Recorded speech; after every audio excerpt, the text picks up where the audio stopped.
नमस्कार दोस्तों, स्वागत है आपका इकोनॉमी गौरव पाठशाला में। आज के इस लेक्चर में एक बहुत इंपॉर्टेंट टॉपिक हम डिस्कस करने जा रहे हैं, सेक्टर्स ऑफ इकोनॉमी, जो कि आपके प्रीलिम्स और मेंस के लिए काफी इंपॉर्टेंस रखता है। मेंस में कंसेप्ट के बेसिस पे आपसे सवाल पूछ लेती है यूपीएससी। देखिए, जो अभी इकोनॉमी है, हम जो ब्रॉडली क्लासिफाई करते हैं उनको सेक्टर्स में क्लासिफाई करते हैं, और वो किस बेसिस पे होता है आप ये जानते हो वो सेक्टर कौन सी इकोनॉमिक एक्टिविटी परफॉर्म कर रहा है। तो जो कंट्री है, इंडिया जैसी कंट्री है, उसमें इन सेक्टर्स का अंडरस्टैंडिंग होना बहुत जरूरी है, क्योंकि आपको पता लगता है कि किस सेक्टर कितना डेवलप कर रहा है, कितना ग्रो कर रहा है, उसमें कितनी वो एम्प्लॉयमेंट प्रोवाइड कर रहा है, कितना एम्प्लॉयमेंट जनरेट, कितना इनकम जनरेशन उससे हो रहा है। तो इसलिए जो क्लासिफिकेशन है, इसको सेक्टर बेसिस समझना बहुत जरूरी होता है कि कोई इकोनॉमी एग्रेरियन से इंडस्ट्री की तरफ, फिर सर्विस सेक्टर की तरफ मूव कर रही है, किस में अगर कुछ इम्बैलेंस है, मींस सेक्टर्स में इम्बैलेंस ग्रोथ हो रही है, तो उसको समझने के लिए हमें बहुत जरूरी है, ताकि हम एक इंक्लूसिव ग्रोथ भी अचीव कर सके। तो आइए समझते हैं इस सेक्टर्स कौन कौन से, डिटेल में समझते हैं, और कुछ क्वेश्चंस भी इसके हम देखेंगे कि कौन कौन से प्री में क्वेश्चंस पूछे गए हैं और कैसे पूछे जा सकते हैं।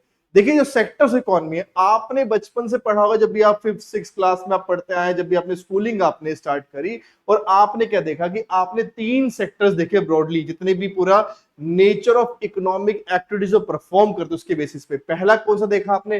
प्राइमरी देखा, प्राइमरी सेक्टर, जो कि बेसिकली एग्रीकल्चर सेक्टर है। हम जो प्राइमरी में एग्रीकल्चर एंड एलाइड को इंक्लूड करते हैं, बात समझ में आई। दूसरा आपने देखा सेकेंडरी सेक्टर, इंडस्ट्रियल और मैन्युफैक्चरिंग सेक्टर। तीसरा आपने देखा टर्सरी सेक्टर, जिसको हम सर्विस सेक्टर बोलते हैं। देखिए, यही 3 आपने सेक्टर्स पढ़े होंगे आज तक, जब भी आप पढ़ते क्लास में पढ़ते हैं। लेकिन अब जो मॉडर्न टाइम में क्लासिफिकेशन है, इसकी थोड़ा बढ़ा दी गई है, अदर क्लासिफिकेशन भी कर दी गई है। आपका क्वार्टरली सेक्टर और क्यूनरी सेक्टर, इन दोनों को हम जो है टर्सरी में इंक्लूड कर लेते हैं, लेकिन हम समझेंगे कि अदर क्लासिफिकेशन ये क्यों प्रोवाइड की गई है, क्यों इसको और भी ज्यादा अच्छे से क्लासिफाई किया गया है। तो इन सब सेक्टर्स को हम बच्चे एक एक करके समझते हैं। आइए देखिए। देखिए, सबसे पहला ये हम देखें, ये हम क्वेश्चन हम करेंगे क्लियर। अभी जब हम टॉपिक पूरा करा दूंगा, फिर ये क्वेश्चन डिस्कस करेंगे कि आप मुझे आंसर दें, क्या इसका आंसर होगा। देखिए, तो जुड़े रहिएगा, काफी अच्छी क्लास होने वाली है, काफी चीजें आपको बताऊंगा। जस्ट मैं एनसीईआरटी के बेसिस पे नहीं, कुछ एक्स्ट्रा ही बताऊंगा, कंसेप्चुअल बेसिस पे यूपीएससी कैसे सवाल पूछ सकता है वो भी आपसे मैं बताऊंगा। जुड़े रहिएगा, और अगर क्लास अच्छी लगे तो लास्ट में कमेंट और लाइक भी जरूर कीजिएगा, और शेयर भी कीजिएगा। देखिए, देखिए प्राइमरी सेक्टर। देखिए, प्राइमरी सेक्टर क्या है? बेसिकली जो यूटिलाइज करता है, क्या आप जानते हैं? Natural resource.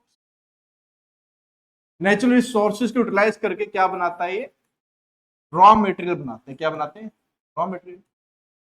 Directly directly nature से लेते हैं, पॉइंट क्लियर, और रॉ मटेरियल बनाते हैं। तो आप देखते हैं इसमें कौन कौन सा इंक्लूड होता है? एग्रीकल्चर, आप देख रहे हैं, एग्रीकल्चर देख रहे हैं, इसके अंदर एनिमल हस्बेंड्री देख रहे हैं, फिशिंग एंड एक्वाकल्चर देख रहे हैं, फॉरेस्ट एंड लॉगिंग देख रहे हैं, माइनिंग एंड क्वेरिंग बच्चे आपका प्राइमरी में आता है। कुछ बुक्स में, इवन एनसीईआरटी जो भी आपका सेकेंडरी में दिया हुआ है, पर ये प्राइमरी में आता है, क्योंकि हम डायरेक्टली ले रहे हैं नेचर, समझ रहे, डायरेक्टली यूटिलाइज कर रहे हैं इसके पॉइंट। अब इसके बाद आपसे गुरु प्राइमरी सेक्टर के अंदर जो हम नीचे से ले रहे हैं, इसमें देखिए एक पॉइंट है कि अगर ये जीडीपी में, जो इंडिया की जीडीपी है, ग्रॉस डोमेस्टिक प्रोडक्ट है, उसमें कितना कंट्रीब्यूट करता है, जो रिसेंटली जो रिपोर्ट आपका क्या है, वो ऑलमोस्ट अराउंड 15-16% तक का जीडीपी में कंट्रीब्यूट करता है। लेकिन अगर एम्प्लॉयमेंट की बात आपसे मैं करूं, एम्प्लॉयमेंट की बात आपसे करूं, एम्प्लॉयमेंट में कितना? एम्प्लॉयमेंट जो है ये 43% के अराउंड जो है वर्क फोर्स को क्या ये एम्प्लॉयमेंट प्रोवाइड करता है। मतलब जितने भी सेक्टर्स है ना, सबसे ज्यादा एम्प्लॉयमेंट जो प्रोवाइड करता है, कितना कौन करता है? एग्रीकल्चर करता है कितना? 43%। लेकिन जीडीपी में कितना कंट्रीब्यूट करता है? 15-16-17%। यानी कि आप देखेंगे एक आदमी 1 रुपया भी नहीं कमा रहा, देखा जाए तो एक तरह से। बात क्लियर आपको? तो मींस 30 पैसे के अराउंड एक आदमी कमा रहा है। प्रॉब्लम क्या है ना, कि ये सेक्टर है, इसमें चैलेंज क्या है कि जो एक तो लेबर इंटेंसिव सेक्टर आप देखते हैं, लेबर इंटेंसिव है। दूसरा आप देखते हैं लो लो प्रोडक्टिव है, लो प्रोडक्टिव सेक्टर है, लो प्रोडक्टिव। मींस कि पर वर्क फोर्स की बात मैं करूं, पर लेबर की बात करूं, तो इट इज लो प्रोडक्टिव। दूसरी बात, प्रोडक्टिविटी भी क्या है, काफी कम है इसके अंदर। दूसरा क्या, सेंसिटिव है काफी, और मींस सस्टेप्टिबल, मींस वनरेबल है काफी है। वनरेबल है काफी किससे, क्लाइमेट चेंज को लेके। आप देखिए किस पे डिपेंड करता है, ये डिपेंड करता है ना नेचर, जो आपके नेचुरल फैक्टर्स है उस पर डिपेंड करता है। सॉइल, रेनफॉल, इंडियन एग्रीकल्चर, आप खुद देखते हैं ना कि जो इंडियन एग्रीकल्चर है वो क्या है, रेन डिपेंडेंट। आप देखते हैं कि आप देखते हैं बारिश हुई तो फसलें होंगी अच्छी, तो बल्कि काफी और ज्यादा बारिश होती फसलें खराब भी जाती है। Point clear. तो दूसरा, इंडिया में प्रॉब्लम क्या है, इंडिया के कॉन्टेक्स्ट में क्या है, जो एग्रीकल्चर इसमें प्राइवेट सेक्टर में क्या प्रॉब्लम है कि फ्रेगमेंटेड लैंड होल्डिंग्स है। क्या है, फ्रेगमेंटेड लैंड होल्डिंग्स है। ये भी एक प्रॉब्लम है। आप देखिए इतना पॉइंट क्लियर हो गया आपको। तो this is about primary sector, आपने देखा क्लियर। अब देखिए आगे देखते हैं हम सेकेंडरी सेक्टर देखते हैं। सेकेंडरी सेक्टर की बात मैं करूं, जो सेकेंडरी सेक्टर क्या है कि ये रॉ मटेरियल्स लेता है किससे, प्राइमरी सेक्टर से, और उनसे क्या बनाता है, उनसे बनाता है फिनिश्ड गुड्स, फिनिश्ड और इंटरमीडिएट गुड्स या कैपिटल गुड्स, कुछ भी मैन्युफैक्चरिंग। तो सेकेंडरी सेक्टर में बेसिकली क्या है, ये आपका इंडस्ट्रियल सेक्टर है बच्चा। क्या है ये, इंडस्ट्रियल सेक्टर है, इंडस्ट्रियल। तो इसके अंदर इंडस्ट्रीज तो इंक्लूड होती है, means industrial sector means manufacturing इसमें इंक्लूड होता है, textile, steel, automobile, chemicals, construction and infrastructure भी इसमें इंक्लूड होता है बेटा। थर्ड, फूड प्रोसेसिंग पैकेजिंग भी इसके अंदर आता है, कि उससे बन रहा है रॉ मटेरियल से क्या है, प्रोसेस्ड फूड, एक फ्रीज्ड प्रोडक्ट हम बना रहे हैं। दूसरी बात, इलेक्ट्रिसिटी भी इसी में ही इंक्लूड होता है, ध्यान रखना, इलेक्ट्रिसिटी भी।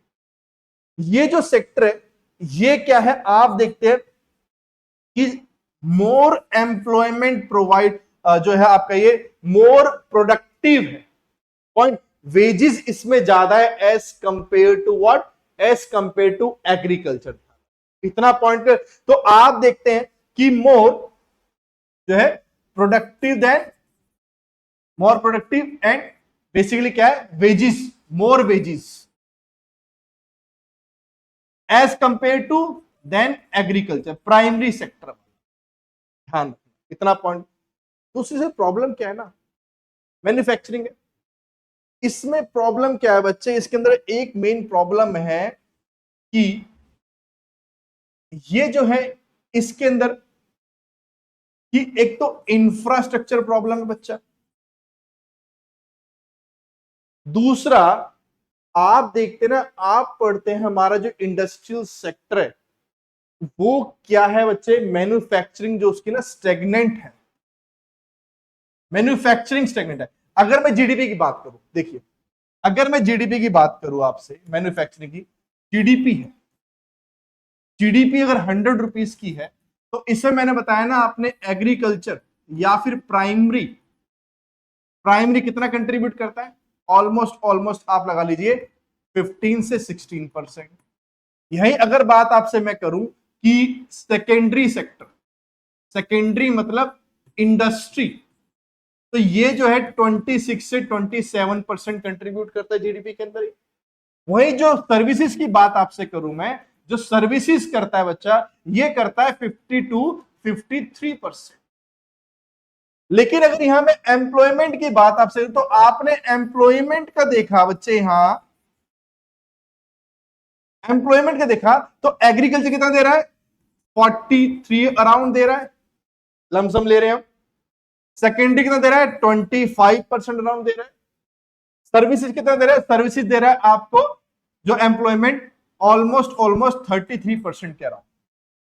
क्लियर, 1-2% ऊपर नीचे जाए उसकी कोई दिक्कत नहीं है, आप इतना मत सोचो। तो सर्विसेज आप देखिए सेकेंडरी में, और सेकेंडरी मैन्युफैक्चरिंग की बात आपसे करूं ना, तो मैंने पहले ही बताया मैन्युफैक्चरिंग की बात आपसे करूं तो ये 17-18% पे स्टेगनेंट है बेटा, 16-17-18 पे, मींस 20 साल से इतना ही है। क्लियर, मींस क्या है, मैन्युफैक्चरिंग में पीछे।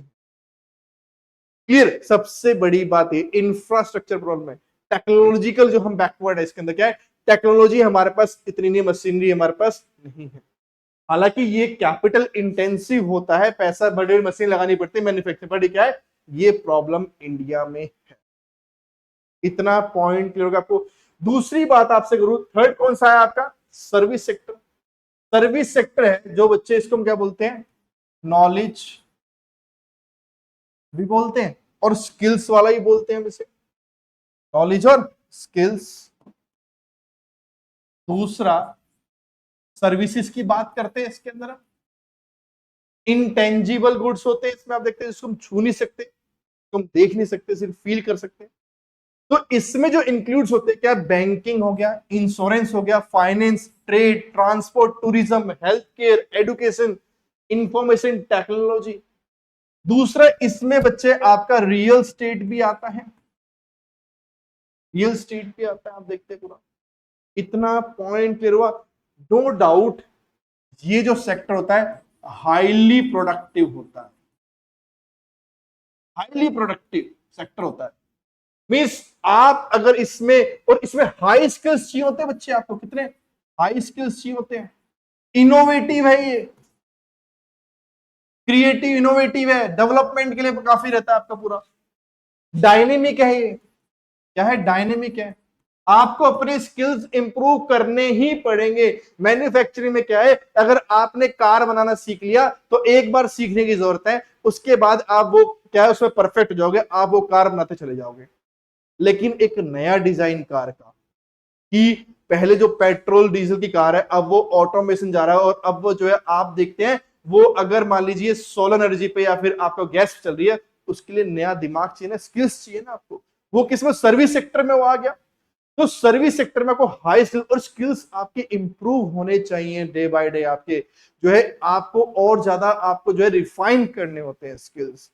अगर मैं टीचिंग कर रहा हूं, अगर मैं सब वही सेम चीज पढ़ाता हूं आपको मैं, तो इसका मतलब क्या, आप मेरे से पढ़ना छोड़ दोगे। मेरे को अपने आप पे भी इंप्रूव करना है, अपने स्किल्स और बढ़ाने हैं। पॉइंट क्लियर हो गया आपको। तो इस पे हमें काम करना है। मैन्युफैक्चरिंग में ये बोर्ड बनाना सीख लिया, आप बनाते चले जाओगे, लेकिन इस बोर्ड को और कैसे अच्छा करना है, और कैसे इसको स्मूथ, और कैसे नई टेक्नोलॉजी लेके आनी है इसके अंदर, वो किसका काम है, वो स्किल्स का काम है। और वो किस में आता है, आपका सर्विस। इतना पॉइंट, इस बात को आप ध्यान आप रखिएगा। इसलिए क्या है, ये हाईली इनोवेटिव। लेकिन इसमें चैलेंज क्या है बच्चा, चैलेंज है इसमें क्या है, चैलेंज इसके अंदर है कि इसमें लैक ऑफ स्किल्स है, लैक ऑफ स्किल्स है। दूसरा आप देखिए कंसंट्रेशन का है मैक्सिमम, अर्बन एरियाज में, रूरल एरियाज में कम से कम है इसके अंदर। डिजिटल डिवाइड है, डिजिटल डिवाइड है बच्चा, आप देखते हैं। इतना पॉइंट क्लियर हो गया आपको। इसलिए गवर्नमेंट ने स्कीम भी ला रखी ना, स्किल इंडिया मिशन है, इसके अंदर आप देखते हैं डिजिटल इंडिया मिशन है, आप देखते हैं इसके अंदर पॉइंट, स्किल्स को इंप्रूव करने के लिए क्या है, ये स्कीम्स भी गवर्नमेंट ने लेके आई। नेक्स्ट जो है हमारा, वो है हमारा क्वार्टरली सेक्टर, नॉलेज सेक्टर। देखिए highly intellectual activities, intellectual activities, इसको हम नॉलेज इकोनॉमी बोलते हैं। मींस आपको बहुत हाई स्किल्स चाहिए।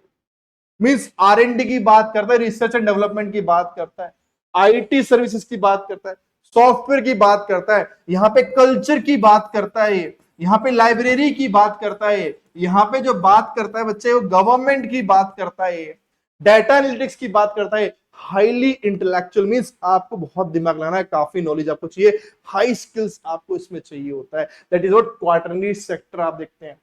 इतना पॉइंट आपको।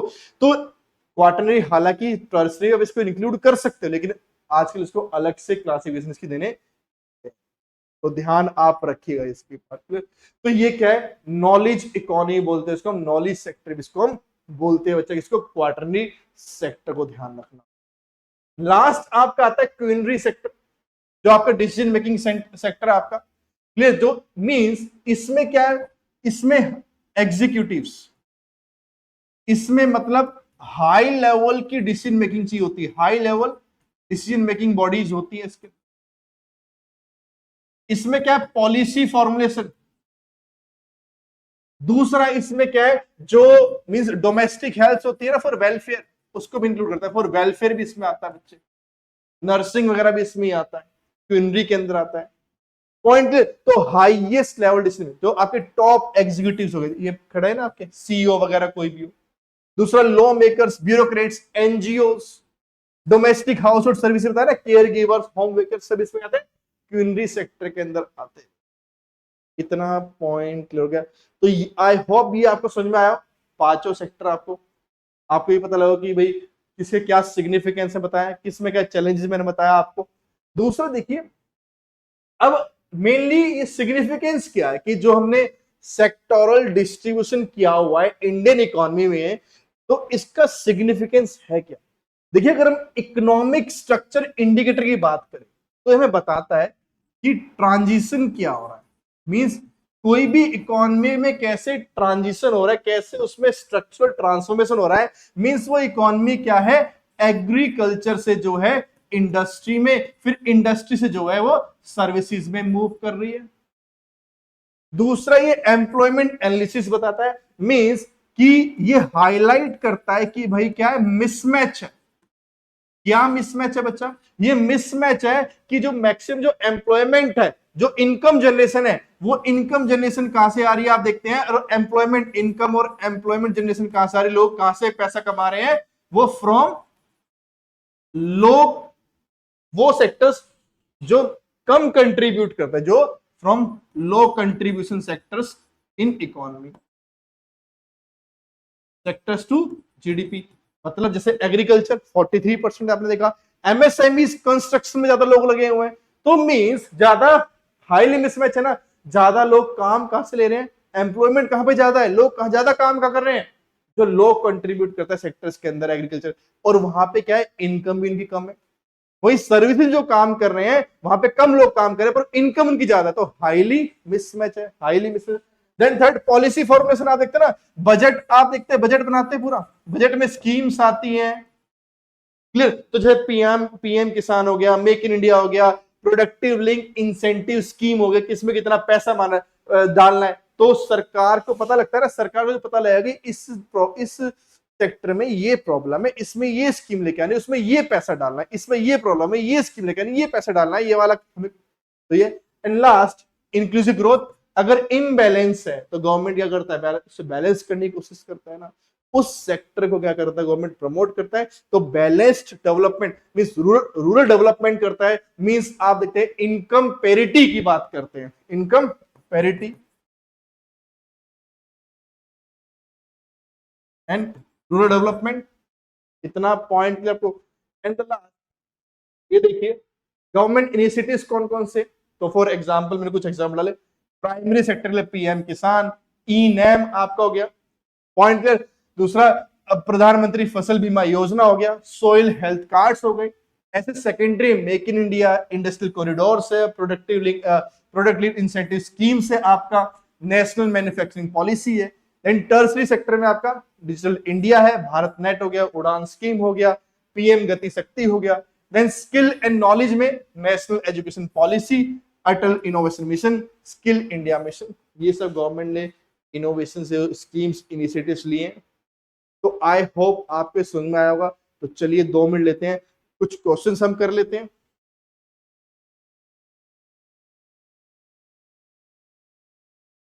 तो देखिए क्या है, with reference to Indian economy consider the following statement, GDP at constant prices shows the inflation adjusted values of goods and services. ये बिल्कुल ठीक है, कांस्टेंट प्राइस का मतलब इन्फ्लेशन को हम एडजस्ट करते हैं। दूसरा, in India sectoral share of agriculture in GDP has steadily increase. Steadily increase बोला है मतलब इंक्रीज करता चला जा रहा है, ऐसा नहीं है। सिर्फ आपका जो कोविड का टाइम था ना उसमें किया था इंक्रीज, उसके बाद नहीं किया, तो ये वाला स्टेटमेंट गलत है। And third, the share of service sector in GDP is more than agriculture, ये बिल्कुल ठीक है, मैंने बताया आपको। तो 1 and 3 बच्चे। देन आप देखते हैं which of the following sectors contributes most to the GDP, तो मैंने बताया टर्सरी आपका, ये इजी है काफी, ये पूछा हुआ है। देन आपने देखा कि disguised unemployment generally means marginal productivity of labour is zero. Disguised unemployment होता है कि आपको काम तो है लेकिन प्रोडक्टिविटी जीरो है। फॉर एग्जांपल आप सेल्समैन हो कहीं पर, तो आप सिर्फ खड़े हो, लोग आए, हाँ जी सर क्या चाहिए, ऐसे बोलते हैं ना, तो आप कुछ प्रोड्यूस नहीं कर रहे हो लेकिन काम है, पर वो that is known as disguise unemployment. Salesman वाली जॉब, इस टाइप की जॉब क्या है, डिसगाइज अनएम्प्लॉयमेंट। इतना पॉइंट है। In India the unorganised sector consist of small and scattered units, ये बिल्कुल ठीक है। स्मॉल स्मॉल आप देखते हो अनऑर्गेनाइज्ड, रिक्शे वाला, छोटी छोटी दुकानें, सब अनऑर्गेनाइज्ड है। एम्प्लॉयमेंट इज नॉट सिक्योर, बिल्कुल नहीं है सिक्योर। ना ही रेगुलर है, बिल्कुल नहीं है। Employ do not follow labour law, जब ऑर्गेनाइज्ड ही नहीं है, कहीं लिखा ही नहीं है, फॉर्मल नहीं है, तो क्यों फॉलो करेगा वो? तो चारों इसके आंसर है। Point clear? तो आई होप आपको ये क्लास अच्छी लगी हो। अगर अच्छी लगी है तो प्लीज कमेंट भी कीजिए, लाइक भी कीजिएगा, शेयर भी कीजिएगा और सब्सक्राइब भी कीजिएगा। तो मिलते हैं नेक्स्ट क्लास में ऐसी कुछ अच्छे टॉपिक्स में। हम जो अब कुछ और सीरीज आने वाली है वो आने वाली है हमारी माइक्रो इकोनॉमिक्स, कुछ टॉपिक्स है। डिमांड क्या होता है, कौन कौन से फैक्टर्स होते हैं डिमांड को इफेक्ट करते हैं, इलास्टिसिटी ऑफ डिमांड क्या होता है, इलास्टिक सप्लाई क्या होता है, सप्लाई कैसे होता है, फैक्टर्स कौन से होते हैं, मार्केट इक्विलिब्रियम क्या होता है। तो अगली जो कुछ सीरीज जो हमारे एपिसोड्स आने वाले हैं वो इन टॉपिक्स पे होने वाले हैं। तो फिर जुड़े रहेगा और पढ़ते रहिए। ऑल द बेस्ट, मिलते हैं सेम टाइम से।